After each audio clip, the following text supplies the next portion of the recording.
আপনি কি এমন এক জায়গায় যেতে চেয়েছেন যেখানে বাতাস জুড়ে কেবল টাটকা চায়ের গন্ধ, যেখানে পাহাড়ের সবুজ ঢেউ দিগন্ত পর্যন্ত মিশে গেছে? হ্যাঁ, সেই রূপকথার নামই হলো শ্রীমঙ্গল। সিলেট বিভাগের বুকে অবস্থিত এটি বাংলাদেশের চায়ের রাজধানী হিসেবে পরিচিত।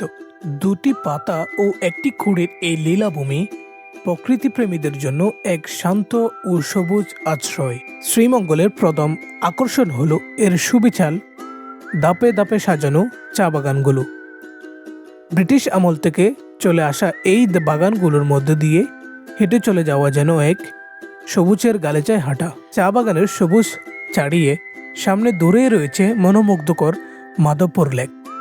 ছোটো ছোটো টিলা আর চা বাগানের ঘেরা এই শান্ত লেকটি এক অলস দুপুর কাটানো বা পিকনিকের জন্য আদর্শ জায়গা।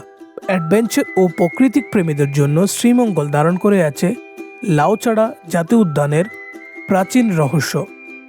এটি বাংলাদেশের অন্যতম গুরুত্বপূর্ণ রেইন ফরেস্ট।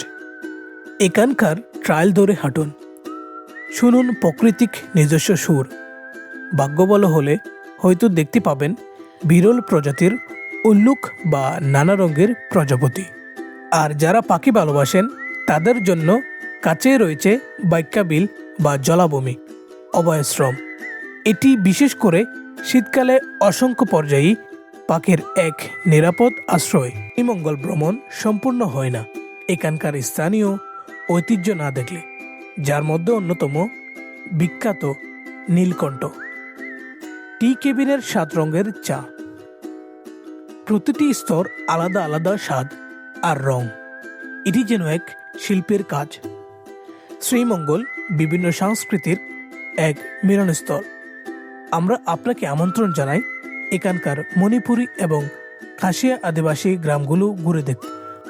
তাদের জীবনধারা, হস্তশিল্প আর আন্তরিক আত্মীয়তার উষ্ণতা আপনাকে মুগ্ধ করবে। চায়ের পাতার উজ্জ্বল সবুজ থেকে রেইন ফরেস্টের গভীর পান্না রং পর্যন্ত শ্রীমঙ্গল শুধু এটি একটি গন্তব্য নয়, এটি আত্মার এক অভিজ্ঞতা। তাহলে দেরি কেন? এই শীতে ব্যাগ গুছিয়ে নিন এবং প্রাকৃতিক সতেজতার জন্য প্রস্তুত হন। বাংলাদেশের চায়ের রাজধানী আপনাকে স্বাগতম জানাতে অপেক্ষা করছে। তাহলে শ্রীমঙ্গলের যাত্রা আমরা এখানেই শেষ করছি। দেখা হচ্ছে নতুন কোনো ভিডিওতে নতুনভাবে। ততক্ষণ পর্যন্ত ভালো থাকবেন, আপনার পরিবেশ ভালো রাখবেন। আসসালামু আলাইকুম।